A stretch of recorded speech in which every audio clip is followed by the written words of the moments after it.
Well, good morning, everyone. So, 2nd of October already, Monday. Hope you had a good weekend and some fun stuff going on here in Les Sables d'Olonne. It's another nice day. There's about 100 people down there at the head of the marina. They're filming must be a feature film or something. So, another sailing one. There's more and more sailing. There was a French normal television series on the marine side being shot here many months ago, and now it looks like there's a big feature film happening out there, and there's people everywhere. Anyway, I digress. So the hot news for today is that there will be no more text photos. So we've knocked that on the head. If you saw the question and answer yesterday, you would have seen that. It goes against the original spirit of the OGR.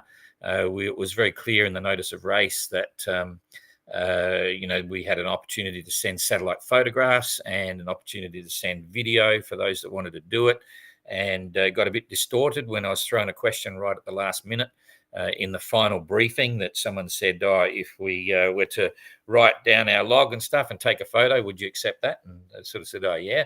And then it turned quickly into sort of writing messages and so on goes out. And it's caused some confusion within the ranks of our followers on what can be done. Some of the entrants are also making interesting comments about our approach to this issue. So we just said, rightio, that's it. We'll go back to the original concept, and photos and videos are just that, photos and videos. So the idea of any text messages that are photographed and sent back, that's no longer available within the OGR. The other news is Neptune, unfortunately, their desalinator is kaput, and so they're on a very careful water consumption watch, not rationing as such, but they're monitoring what they're going to consume. They haven't expressed any real concern about getting to Cape Town, but they certainly have to look after what water they now have. Gallana reporting on the tweets that it's really hot and the young ones are finding it hard to sleep and all the rest of the stuff, so that's cool. 3 more boats across the equator over the weekend, which is pretty cool. So now there's 4 on the other side and a bunch heading that way as well. And the best story that I find is the tweets from Helsinki. They seem to be getting rather concerned that they haven't had any weather reports of late and suggesting that OGR should take action immediately. But we're not, because that's part of what the OGR is. And there is any number of opportunities to try and collect weather. I'm not saying that they would be successful, but certainly the high sea weather forecasts are available for that area, various stations and times and so on. WeatherFax is getting a bit tough, but at the end of the day, you've got your barometer, and we have a policy of not giving any weather information unless the forecast wind is over 35 knots. So at the moment, they're all in lack of wind situations, so there's no weather reports coming out from our part.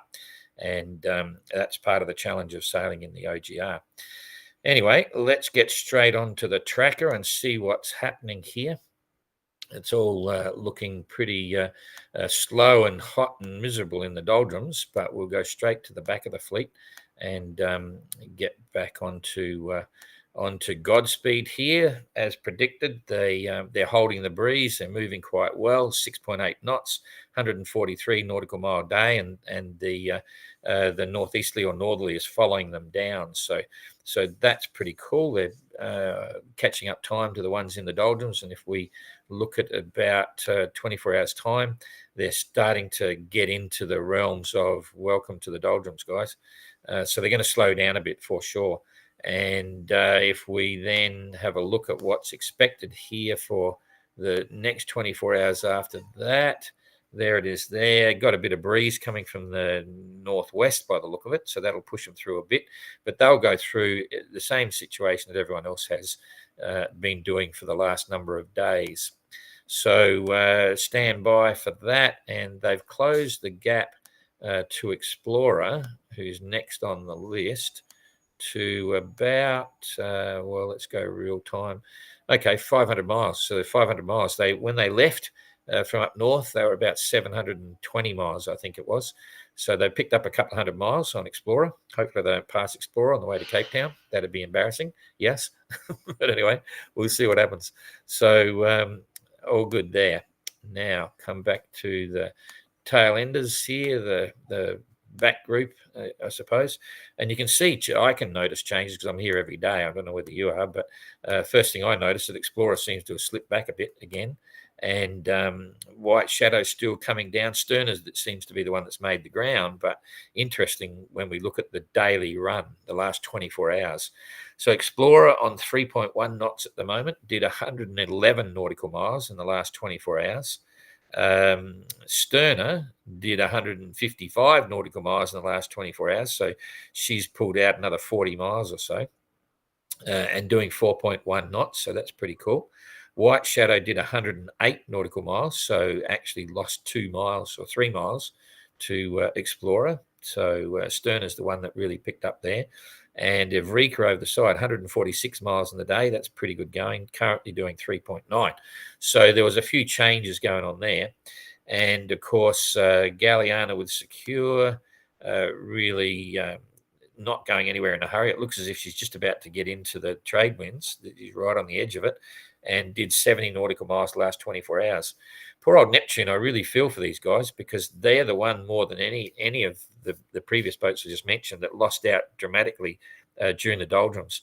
They're currently doing 2.7 knots. They did another very slow day, 60 nautical miles, and I think they lost out a couple hundred miles overall. And I can show you that if you can see what happens here. I'll try and I'm just going to pull it back, and we can watch the fleet approaching. You can see Neptune there.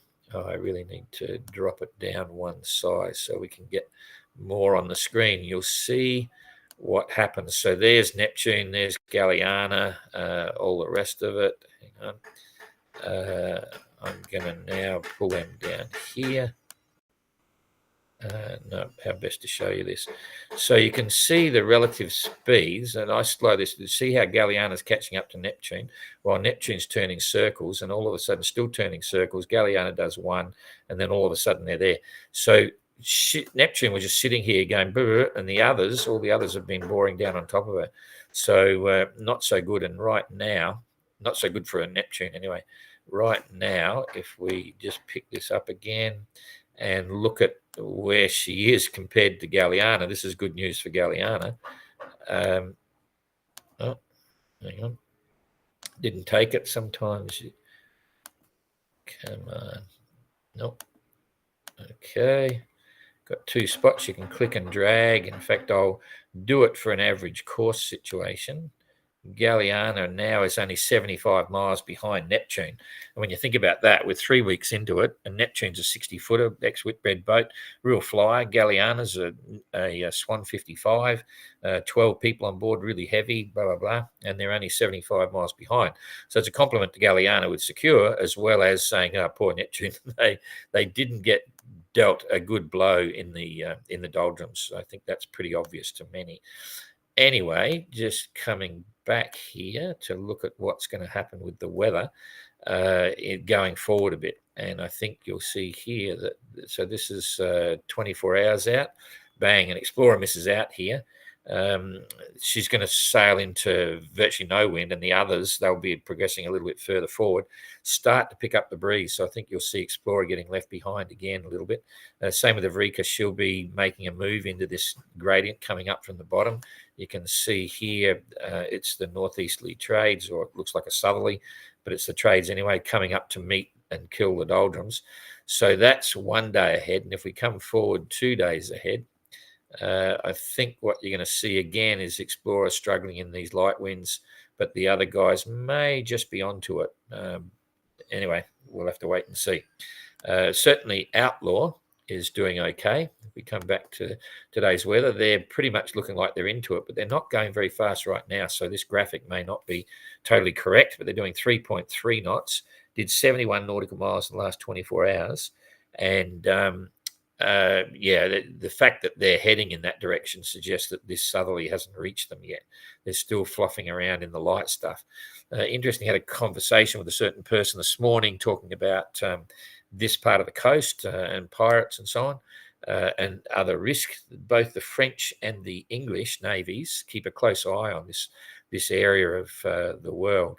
And, there's some suggestion that this may be a tricky part, but we've got some friends that sailed back there after the Golden Globe finished, and they passed a lot of local small boats, strange boat. They actually stopped in Dakar to get some fuel, and they were pretty happy with what was going on. Didn't feel threatened and so on. So who knows? But anyway, their Outlaw have now set their scene. When they get to these southerlies, it'll be interesting to see where they go, because it's coming in here. I don't know whether they'll pay off and keep it going, but they'll certainly keep the easting they've got in the bank and not waste it, because that may be a huge advantage to them later on. We discussed that yesterday as well. So, okay, the Spirit of Quip looking good, 7 knots, 112 nautical miles in the last 24 hours, which isn't a lot, but I think now you'll see them pick up and start to do the hunt towards the equator and try and get back in touch with Maiden and so on. They're currently about 280 miles, 300 miles behind Maiden. And, they'd be, I mean, I don't know whether they'd be too happy with that, but they shouldn't be too sad about it either. Triana, on the other hand, is doing 7.5 knots right now, did 120 miles, 119 miles in the last 24 hours. They always seem to be screaming along. They always seem to pick the weather right and obviously working hard, doing really well. They must have a bit of power now. I think I mentioned that yesterday, because they've been sending stuff back to M6. So we're talking to them today. In fact, the 3 boats that we have today is Godspeed, Outlaw, and Triana. So they'll be coming through on the SoundCloud. And I think the others are all up on the SoundCloud now.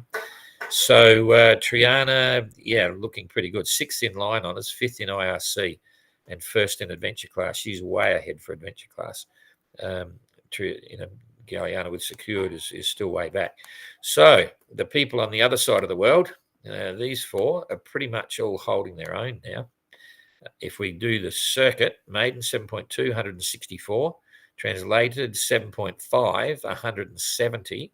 Spirit of Helsinki worried about the weather, 9.2 and did 157. So translated's hanging on to him, did 170, actually took a bit out of Spirit of Helsinki.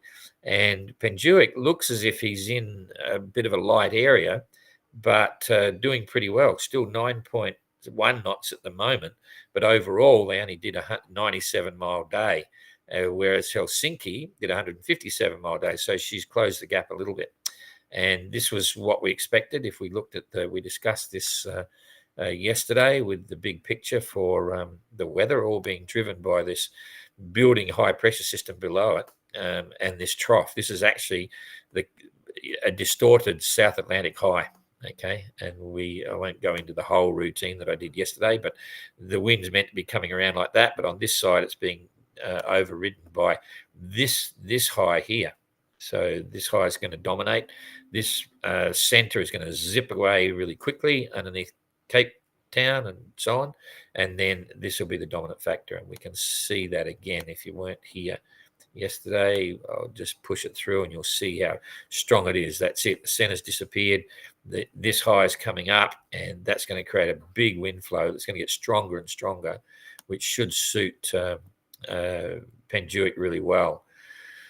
They could come roaring down here. In fact, I'm sure they will, and they should have the center of this high position. There's a few radio stations that are now giving the center of the high. So there's a few of them have got that, but they're getting it and they're a long way from it, so it won't affect them. But I think this current high will still be dominant factor for Penjuic. She'll still keep rocketing down here, and it could work out really good. That's the 5th, 6th. It's only 4 days, 6th, 7th. Let's have a look at where they'll be in 7 days. So that's 7 days, 2 is 5, at say 100, say 5 to 10. There's about 850 nautical miles, I reckon. So for this weather, I think you'll see. Right back here. Okay, that's an ambitious target for Penjuic. So with this weather pattern, that's where you're likely to see her. And you can see it's not too bad at all. So make the most of that. And then the guys at the back, they'll be reaching down here in the same gradient. So a bit of a drag race now for those 4. And can the Spirit of Quip catch up again? Let's wait and see. But all pretty organised. I think that's enough for today. So I will just check the comments here before I go. and then we'll come back to the beginning. Evening all from Adelaide, Greece. Oh, g'day. UK, Ireland. Ooh, Larry, no one suffering from barnacles like in the GGR. Interesting point. The Sterner has reported goose barnacles on the hull. They went for a swim, and I'm not sure about Explorer, but anyway, wait and see. I'm not sure how many people have actually looked at their hulls. Explorer could be a prime example. I explained the other day, maybe on the Q&A, that we didn't slip the boat before the start. We put a diver on it a few days before to clean it clean, and we're slipping the boat in Cape Town, which everyone has to either slip or put divers on. So we thought that was it saved us time as well because we were short of time. Anyway, g'day from sunny Queensland. Jackie, will Explorer get in on time to slip the boat and get the new spinnaker ready for the start? Well, they got to fix the spinnaker. There's no one, you can't take the spinnakers off the boat, so they got to tape it up somehow or fix it. And we should get in time, I hope so. Just touch and go. It's too hard to call now because Explorer's still got to get through the doldrums, and I think they're going to lose a bit of ground between the boats on the just ahead of them. So ask me in about a week, and I'll let you know. The new cassette player, apparently they're available in Cape Town, so I'm sure they'll get something. And can they listen to talking books and music on the next leg too? Yeah, if they've got talking books on cassette tape, they can actually do that, no problem. So all good. All right, that's it. So thank you very much, and we'll see you all tomorrow. See you later.